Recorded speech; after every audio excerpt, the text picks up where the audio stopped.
Shalom peuple de Dieu, je suis le pasteur Ingrid des ministères Faith Ministries et aujourd'hui nous sommes à notre vendredi et je voudrais apporter à quelqu'un une parole d'encouragement.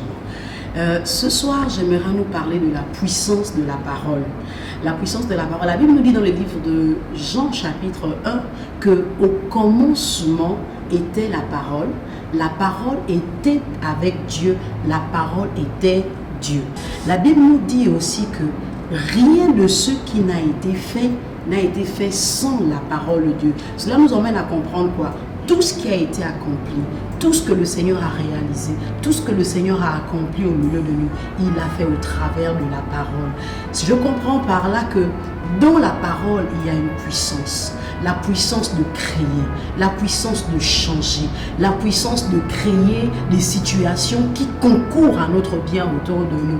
La puissance de pouvoir emmener au visible ce qui existe déjà dans l'invisible. La puissance de pouvoir changer les événements de notre vie. Je comprends par là que dans la parole, il y a la puissance. Dans la parole, il y a la création. Dans la parole, il y a la capacité de voir des choses extraordinaires se produire autour de nous. C'est pourquoi je veux dire à un homme, je veux dire à une femme, je veux dire à une famille, ne reste pas silencieux, ne te tais plus. Si longtemps tu te contentais à t'apitoyer sur ton sort et te demander mais pourquoi telle situation, pourquoi ceci, pourquoi cela, je veux dire que tant que tu as la possibilité d'ouvrir ta bouche et parler, ne te prive pas de le faire. Saisis-toi de la parole de Dieu et déclare les oracles de l'Éternel. Jérémie nous dit, le Seigneur nous dit au travers de Jérémie que je souhaite que tu prospères à tous égards. Les projets que j'ai pour toi sont des projets de paix et non de malheur. Cela veut dire que tu dois te lever et de dire, Seigneur, les projets que tu as prévus pour moi sont des projets de paix et non de malheur. Aussi longtemps que tu resteras silencieux, aussi longtemps que tu resteras silencieuse, tu ne feras que subir les événements. Tu ne feras que contempler les choses bouger autour de toi. Je veux te dire que si tu ne te lèves pas pour parler, il y a des forces occultes, il y a des personnes mal intentionnées qui se lèvent parce qu'ils ont compris la puissance qu'il y a dans la parole. Et lorsqu'ils se lèvent pour parler, ils ne disent pas de bonnes choses ou des choses qui contribueront à ton bien. Non, ils se lèvent pour proclamer des malédictions dans ta vie, pour proclamer des méfaits, pour proclamer la mort, pour proclamer la stérilité, pour proclamer la souffrance. Et lorsque tu te réveilles, lorsque tu regardes autour de toi, tu observes tout simplement que mais ces paroles s'accomplissent. Quelqu'un te dit tu ne réussiras jamais et tu vois ces paroles s'accomplir. En fait, ce que tu devrais te dire, c'est que si cette personne, au travers de sa parole, les choses ont pu se mettre en mouvement, les choses ont pu se mettre en place. Alors pourquoi pas toi? Pourquoi pas moi? Ce que je veux te dire, il y a une puissance dans la parole. Lève-toi, ne reste plus silencieux, ne reste pas muet. Lève-toi et déclare la parole. Déclare ce que tu veux voir. Déclare ce que tu veux voir prendre fait autour de toi et cela prendra fait. Déclare ce que tu veux voir s'accomplir autour de toi et tu verras ces choses s'accomplir. Si tu veux la vie, proclame la vie. Tu veux la réussite, proclame la réussite. Tu veux le changement, proclame le changement. Tu veux accomplir des choses, réaliser des choses, proclame ces choses. Il ne suffit pas seulement de les concevoir dans ton esprit. Il ne suffit pas seulement de les dessiner. C'est une bonne chose de pouvoir concevoir toutes ces choses dans ton esprit. Mais lorsque tu as dépassé l'étape de concevoir ta réussite dans ton esprit, il faut que tu te lèves et tu commences à parler.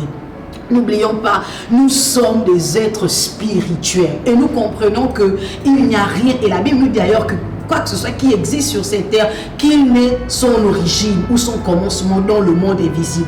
Alors lorsque je comprends ces choses, je ne reste plus en marge, je me mets en mouvement, je décide que je suis acteur par le Saint-Esprit de mon bonheur, je suis acteur par le Saint-Esprit de ma réussite, de mon élévation, je suis acteur par la puissance de Dieu de voir les choses s'accomplir dans ma vie. Alors il faudrait que tu puisses décider de cela.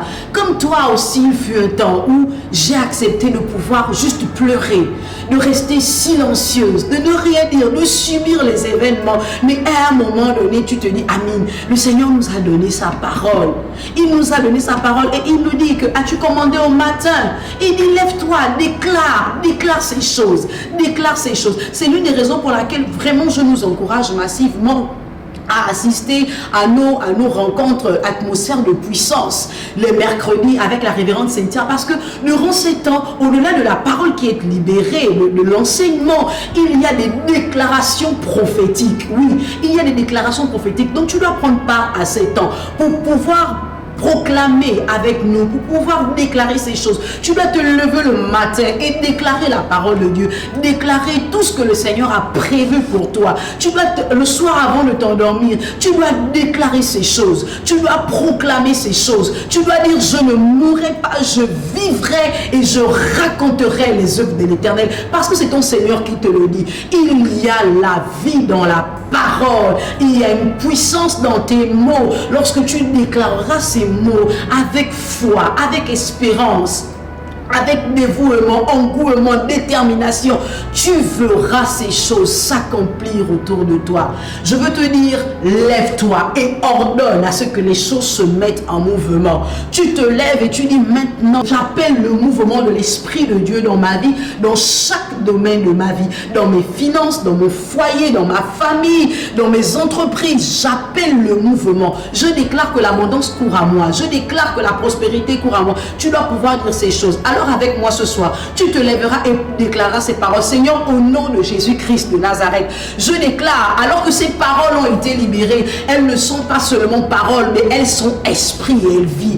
Elles vont dans la maison de ces hommes, la maison de ces femmes. Elles touchent les familles. Et je déclare, parce que je dis ces choses, les choses se mettent en mouvement. Je déclare maintenant, tu te lèves et tu déclares. Je déclare maintenant, ta bouche s'ouvre et proclame les oracles de l'Éternel. Je déclare maintenant, tu te saisis de la parole de Dieu et tu déclares: ainsi par l'Éternel, et ces choses s'accomplissent. Je déclare le mouvement de l'Esprit dans ta vie. Je déclare la bénédiction de l'Éternel qui ne se fait suivre d'aucun chagrin, te localiser, guider tes pas vers les potentielles personnes qui sont prédestinées pour te bénir. Je déclare que tu appelles toutes ces choses et tu verras l'accomplissement de la fidélité de Dieu. Nous te rendons toute la gloire. C'est au nom de Jésus-Christ de Nazareth que nous avons prié et nous disons Amen.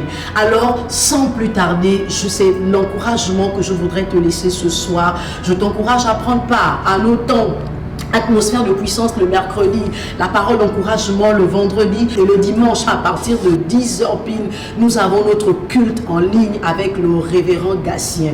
Que Dieu vous bénisse, qu'il vous garde. Nous vous aimons.